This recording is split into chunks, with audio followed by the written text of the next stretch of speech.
نحمده ونصلي ونسلم على رسوله الكريم وعلى آله وأصحابه وأهل بيته وأولياء أمته وعلماء ملته أجمعين. أما بعد فأعوذ بالله من الشيطان الرجيم. بسم الله الرحمن الرحيم. قل لا أسألكم عليه أجرا إلا المودة في القربى.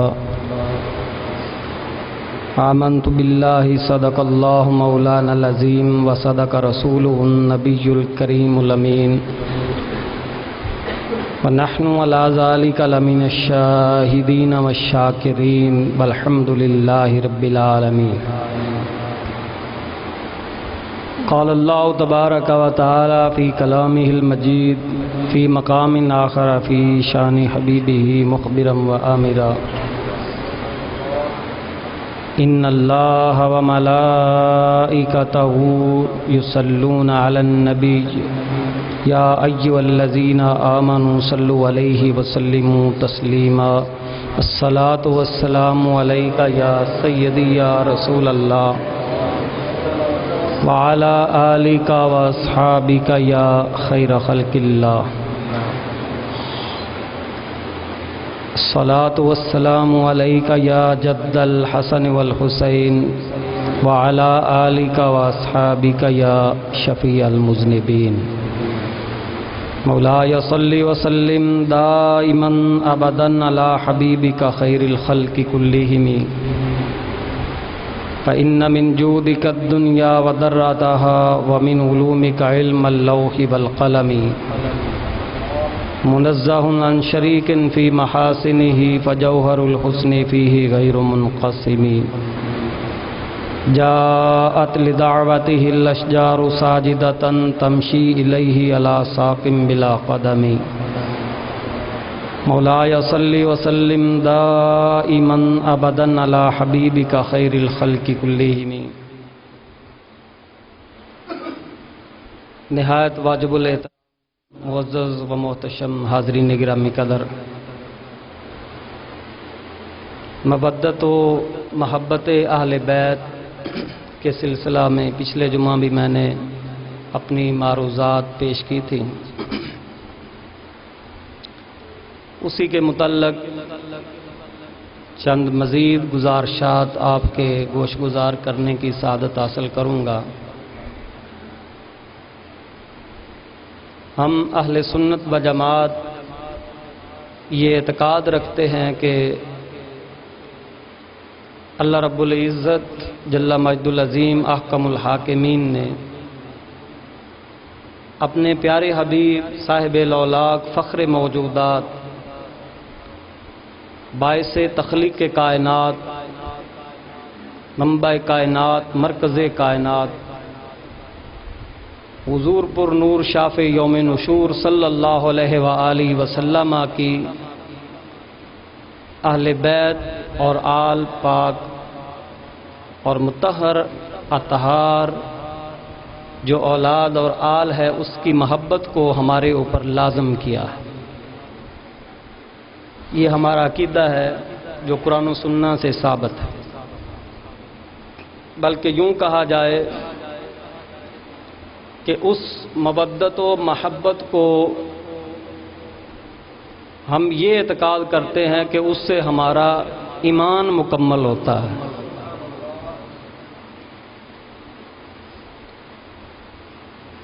ائمہ اعظام جو گزرے ہیں اسلاف کے بار سب اس بات پر اتفاق کرتے ہیں، حتیٰ کہ امام شافعی رحمہ اللہ آپ تو محبت اہل بیت اور محبت آل رسول کے بارے میں اتنا کچھ کہا کرتے تھے کہ بعض لوگوں نے ان کے اوپر رافضیت کے فتوے لگا. لیکن امام شافعی رحمہ اللہ آپ کا جواب یہ ہوتا تھا کہ اگر حب اہل بیت کو تم رافضیت شمار کرتے ہو ان ہستیوں کے ساتھ محبت کرنا جن سے خود خدا بھی محبت کرتا ہے۔ اگر اس چیز کو تم رافضیت قرار دیتے ہو تو پھر گواہ ہو جاؤ، ایسی رافضیت تو ہمارے پاس ہے۔ ہم ایسی رافضیت سے انکار نہیں کرتے اگر رفض اسی چیز کا نام ہے۔ یعنی ان لفظوں میں آپ ان کا رد فرما گئے کہ یہ رافضیت نہیں ہے اہل بیت کے ساتھ محبت کرنا،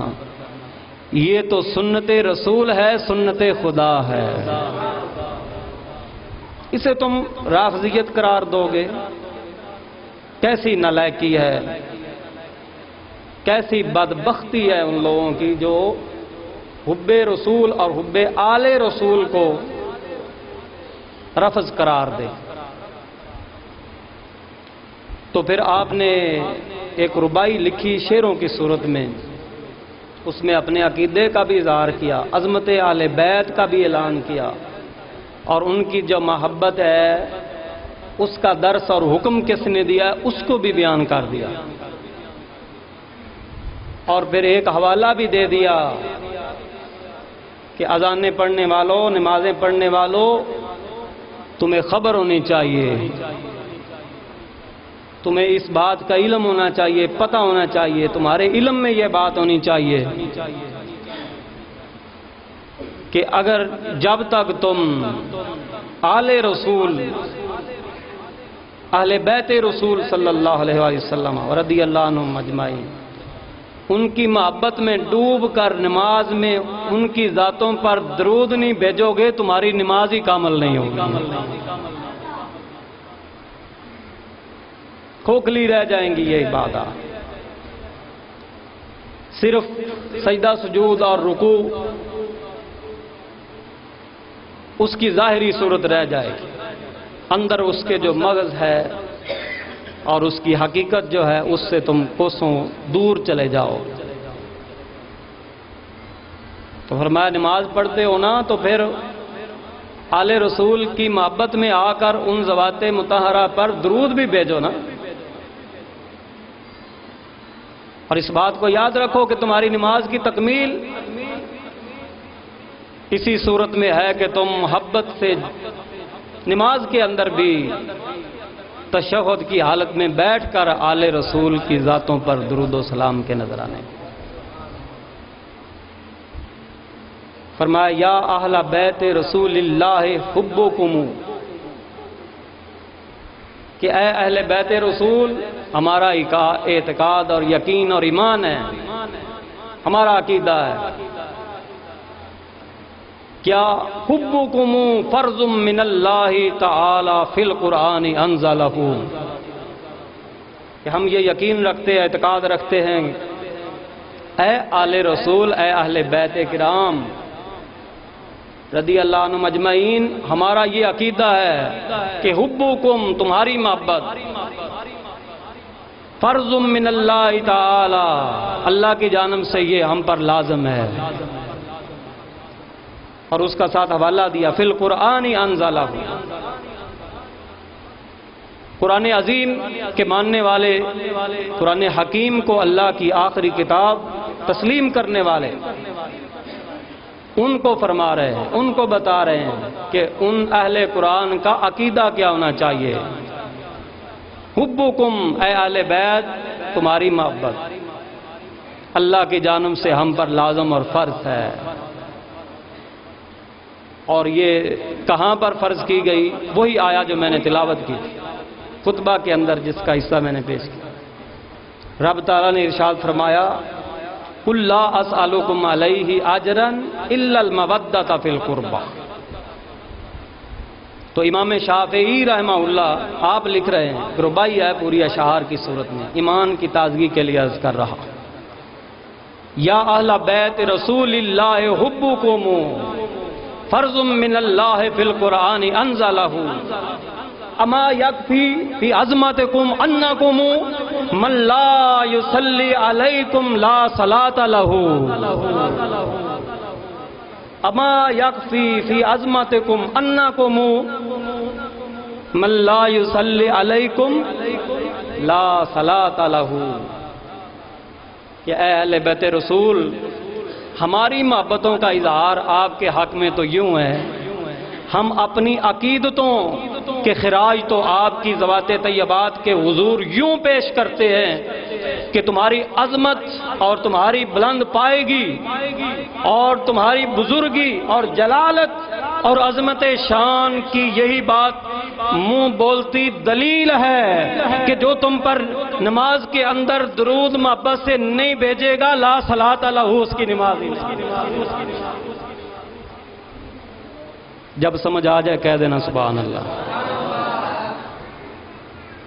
بہت بڑی بات کی ہے امام شافعی رحمہ اللہ نے کہ لوگ پوچھتے ہیں عظمت کی دلیل بیان، تو کیا یہ ناکافی ہے؟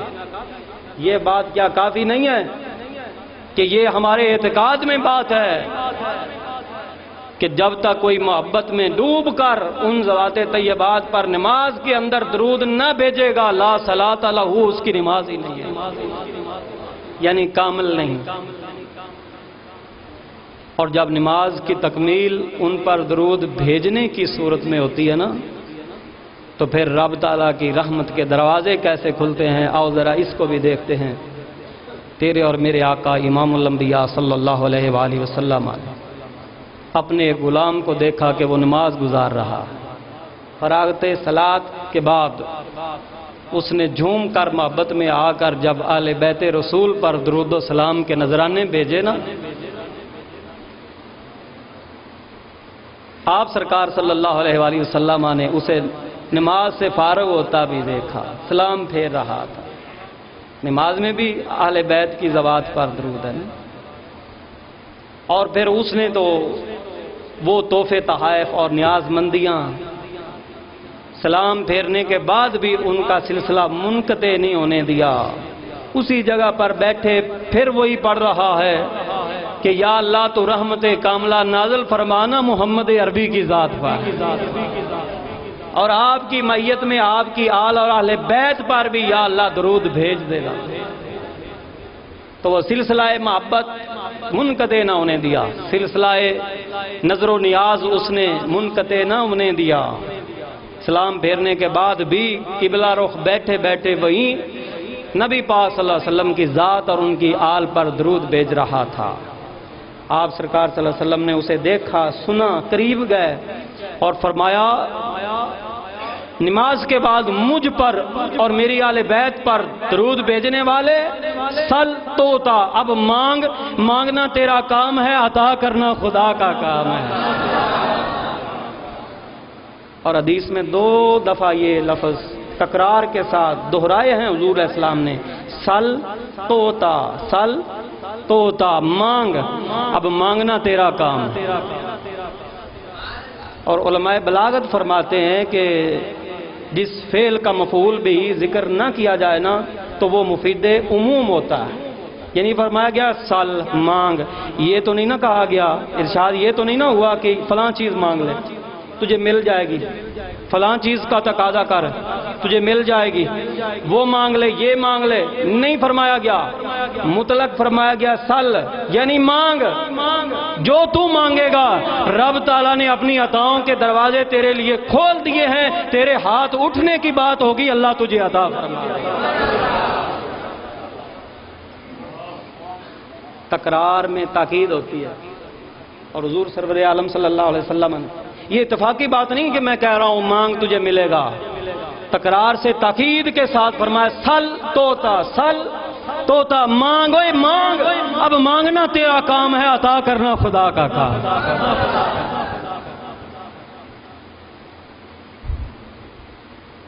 اللہ اکبر کرنا۔ تو سرور عالم نور مجسم فخر آدم و بنی آدم صلی اللہ علیہ وآلہ وسلم آپ کی اہل بیت کے ساتھ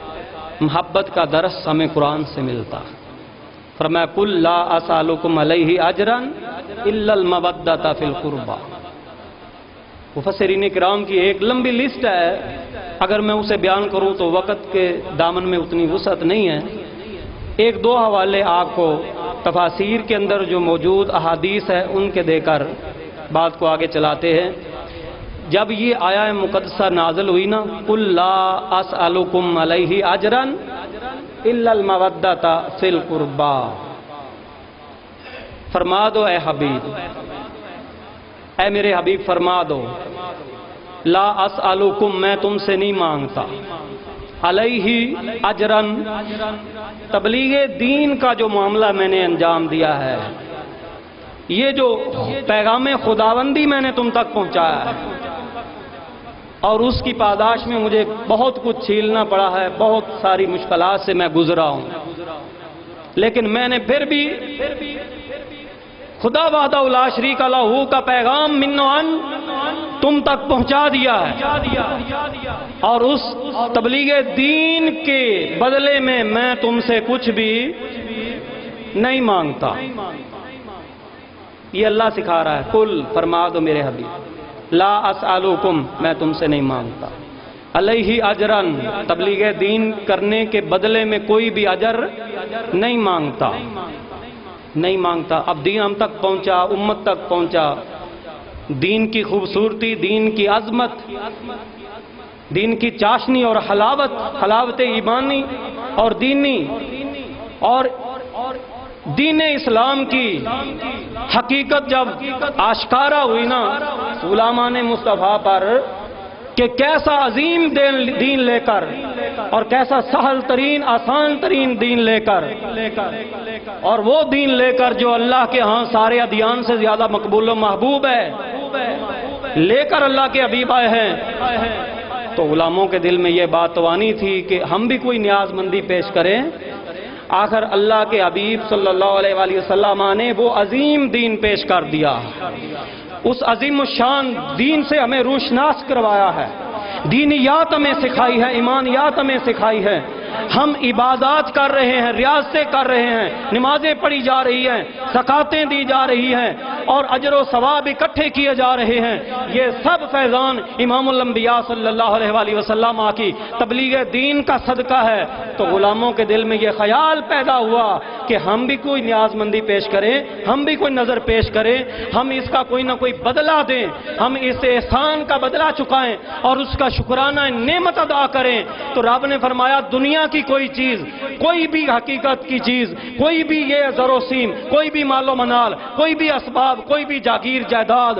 دین کا نعمت بدل اور دین کا معاوضہ نہیں ہو سکتی۔ اگر اپنے دل کی خوشی کے لیے، شکرانہ نعمت کے لیے اگر کچھ پیش کرنا چاہتے ہو تو دنیا کی چیزیں تو اس کا بدل نہیں ہو سکتی۔ الا المودۃ فی القربى، میرے اہل بیت سے محبت کرو، میرے پیاروں سے محبت کرو، میرے پیاروں سے پیار کرو، جو میرے ہیں ان کے ہو جاؤ، ان سے محبت کرو تاکہ شکرانہ نعمت ہو جائے۔ دنیا کی کوئی چیز تو اس کا بدل نہیں ہو سکتی، ہاں اپنی دل کی محبتیں پیش کر دو، اپنی نیاز مندیاں پیش کر دو، اپنا جھکاؤ قلبی ان کی نظر کر دو، اس سے کیا ہوگا؟ اللہ کے رسول خوش ہو جائیں گے، بس آپ کے خوش ہونے کی دیری تھی، خدا بھی ہم پر راضی ہو جائے گا، کیونکہ خدا تعالیٰ اس وقت تک راضی کسی پر نہ ہوگا جب تک کہ محمد عربی صلی اللہ علیہ وآلہ وسلم راضی نہ ہو جائے۔ اور یاد رکھو اسی آیا کے ضمن سے ہمیں یہ درس ملتا ہے کہ محمد عربی صلی اللہ علیہ وآلہ وسلم ان کی رضامندی بھی کسی کو اس وقت تک نصیب نہیں ہو سکتی جب تک کہ اہل بیت اس بندے پر راضی نہ ہو۔ اور وہ کس پر راضی ہوں گے؟ جو دل و جان سے ان پر فریفتہ اور فدا ہونے کے لیے تیار۔ جیسے کہ امام شافعی رحمہ اللہ کا وہ مبارک قطعہ ربائی کی صورت کے اندر میں عربی اشعار کی صورت میں پیش کر چکا، آپ نے اپنی نیاز مندیاں پیش کی، اور یہ جو محبتیں ہیں جاری ہیں، اور انشاءاللہ العزیز یہ قیامت تک سلسلہ محبت جاری رہے گا، عاشقان رسول ہوتے رہیں۔ اور یاد رکھو کوئی بھی عاشق رسول اس وقت تک ہو ہی نہیں سکتا ہے جب کہ وہ سچا محب اہل بیت نہ ہو۔ حدیث پاک ہے، تیرے اور میرے آقا صلی اللہ علیہ وآلہ وسلم کا ارشاد اقدس ہے، آپ صلی اللہ علیہ وآلہ وسلم ارشاد فرماتے ہیں احب اللہ لما یغزوکم من نعمہ واحبونی لحب اللہ واحبوا اہل بیتی لحبی او کما قال رسول اللہ صلی اللہ علیہ وآلہ وسلم۔ فرمایا خدا کی نعمتیں استعمال کرنے والوں، وہ رب جس نے خود اعلان کیا ہے وَإِن تَعُدُّوا نِعْمَةَ اللَّهِ لَا تُحْصُوهَا، لوگو اگر تم شمار کرنا چاہو میرے انعامات کو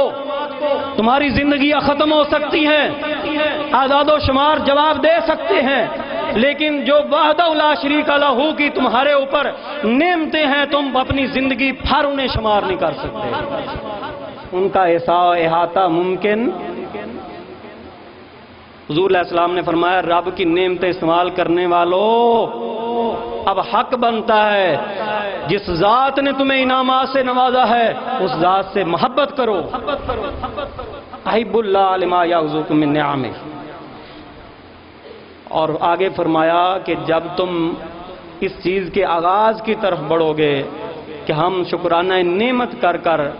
اللہ رب العزت کے حضور اپنی محبتوں کی نیاز مندیاں پیش کریں، تو فرمایا یہ کام اس وقت تک مکمل نہیں ہو سکتا جب تک کہ تمہیں محمد عربی کی محبت نصیب نہ ہو جائے۔ اس لیے فرمایا وَأَحِبُّونِي لِحُبِّ اللَّهِ، میرے ساتھ محبت کرو لحب اللہ، کیونکہ یہ محبت خدا بندی کا تقاضا ہے۔ گویا خدا تعالیٰ کی جو تمہارے دلوں میں محبت ہے اس کا یہ مطالبہ اور تقاضا ہے کہ خدا سے محبت کرنے والوں خدا کی محبت نہیں آ سکتی جب تک محمد عربی کی محبت نہ آئے۔ وَأَحِبُّوا أَهْلَ بَيْتِي لِحُبِّي، آخری جملہ اس حدیث کا یہ ہے۔ اب تم دوڑو گے کہ ہم اللہ کی محبت حاصل کریں، اللہ کے حبیب صلی اللہ علیہ وآلہ وسلم سے محبت کر کے اب چاہو گے کہ ہم امام الانبیاء سے محبت کریں، چاہو گے کہ نبی الانبیاء کو ہم ہر شے سے زیادہ پیارا جانیں، ان سے محبت کریں، لیکن فرمایا یہ محبت تمہیں مل سکتی کب تک؟ فرمایا جب تک میری اہل بیت کی محبت نہیں آ سکتی۔ اب پتہ ہے پھر علماء مناطقہ فرماتے ہیں قیاس مساوات کا ایک کلیہ ہوتا ہے کہ اول اور آخر کو دیکھا جائے، وسائط کی بجائے اول و آخر کو دیکھا جائے۔ تو اس حدیث کے اول کو دیکھو احب اللہ، اور اس کے آخر کو دیکھو احب اہل بیتی، تو پھر نتیجہ بالکل واضح ہو گیا۔ علماء مناطقہ فرماتے ہیں اس حدیث کا نتیجہ کتنا خوبصورت ہے، کتنا خوبصورت ہے۔ ادھر تم دل و جان سے سچی محبت حضور سرور عالم صلی اللہ علیہ وسلم کی اہل بیت کے ساتھ کرو، اس محبت کے آتے ہی محبت رسول بھی مکمل ہو جائے گی، محبت خدا بھی مکمل ہو جائے گی۔ حضرات محترم، یہ وہ محبت ہے جو ہمارے اوپر لازم کی گئی۔ امام شافعی رحمہ اللہ اہل سنت ہے، وہ فقہ کے چاروں امام اہل سنت و جماعت ہے، یہ آپ کو پتہ ہونا چاہیے۔ خوارج یا روافض کے ساتھ ان کا کوئی تعلق نہیں ہے، یہ سب سنیوں کا عقیدہ آ رہا ہے۔ امام مالک ہو جائیں، امام شافعی ہو جائیں، امام احمد بن حنبل ہو جائیں، اور امام الامہ کاشف الغمہ جناب سیدنا امام اعظم ابو حنیفہ رضی اللہ تعالی عنہم، ان سب کا قول اور جو عقیدہ ہے وہ عقیدہ اہل سنت و جماعت ہے، یہ آپ کو پتہ ہونا چاہیے۔ فقہ کے چاروں امام جو ہیں وہ سنی ہیں، خارجی اور رافضی ان میں سے کوئی بھی نہیں ہے۔ یہ اہل سنت و جماعت کی فقہ کے چار امام ہیں، اور میں تمہیں عرض کروں ان سب اماموں کا متفقہ فیصلہ ہے، اتفاق گویا ہے حنابلہ کا بھی، شوافی کا بھی، مالکیوں کا بھی، احناف کا بھی، کہ جب تک آل بیت کی محبت نہیں آئے گی، رسول کی محبت نہیں آئے گی، جب تک رسول کی محبت نہیں آئے گی خدا کی محبت نہیں آئے گی۔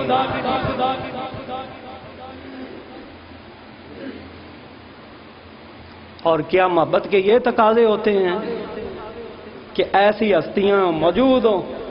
اور پھر یزید جیسی کسی نالائق ہستی کے بارے میں قول کیا جائے کہ وہ امیر المومنین؟ ہرگز ایسا نہیں، یہ محبت کا تقاضا نہیں ہے، یہ محبت کا مطالبہ نہیں ہے، بلکہ محبت کا مطالبہ اگر سچا دیکھنا ہو تو پھر اس کی ایک جھلک امام الانبیاء صلی اللہ علیہ وآلہ وسلم نے اپنے دور مقدس میں ہی کروا دی تھی۔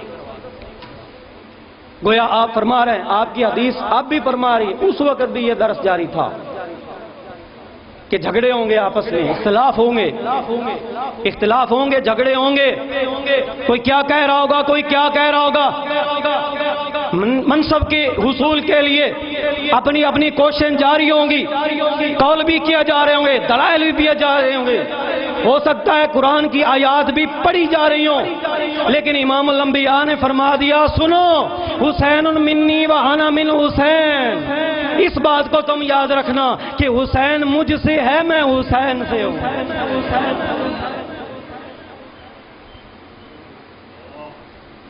فرمایا حضور علیہ الصلوۃ والسلام کا مبارک فرمان ہمیں جھنجھوڑ رہا ہے آج بھی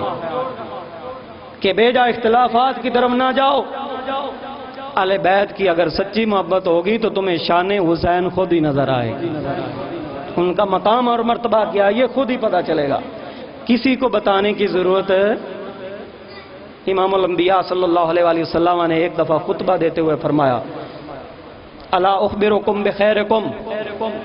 ابا و امن، الا اخبرکم بخیرکم جدا و جدتا، الا اخبرکم بخیرکم خالا و خالتا، الا اخبرکم بخیرکم اما و امتا، کیا میں تمہیں یہ خبر نہ دوں تم میں سے سب سے بہتر اس لحاظ سے کہ اس کا باپ سارے لوگوں کے باپ سے افضل ہو، ماں اس کی سب کی ماؤں سے افضل ہو، نانا اس کا سب کے نانوں سے افضل ہو، نانی اس کی سب کی نانیوں سے افضل ہو، کیا میں ان دو ہستیوں کی خبر نہ دوں؟ جب یہ خطبہ حضور علیہ السلام ارشاد فرما رہے تھے، ادھر ادھر دیکھا گیا، لیکن حضور علیہ السلام فرماتے ہیں ادھر ادھر کیا دیکھ رہے ہو، ہم الحسن والحسین، وہ میرے نواسے حسن و حسین ہی تو ہیں جن کا باپ سب کے باپوں سے افضل ہے، جن کا نانا ساروں کے نانوں سے افضل ہے۔ تو یہ افضلیت کا اظہار خود امام الانبیاء صلی اللہ علیہ وآلہ وسلم نے کر کے اس بات کا گویا درس دے دیا کہ کسی اور کی باتوں میں تم نے نہیں آنا ہے، تمہارے لیے دلیل اللہ کا قرآن ہونا چاہیے، اور قرآن فرما رہا ہے الا المودۃ فی القربى، یا نبی پاک صلی اللہ علیہ وآلہ وسلم کا فرمان ہونا چاہیے، اور آپ تو فرما چکے ہیں احب اللہ من احب حسینا، فرمایا یاد رکھنا جو میرے حسین سے محبت کرے گا خدا اس سے محبت کرے گا۔ تو یہ اہل بیت اطہار، ان کی محبت ہمارے ایمان کا جزو ہے۔ اللہ رب العزت ہمیں ایمان اپنے مکمل رکھنے کی توفیق مرحمت فرمائے، اور ان کے نقش قدم پر بھی ہمیں چلنے کی توفیق عطا فرمائے۔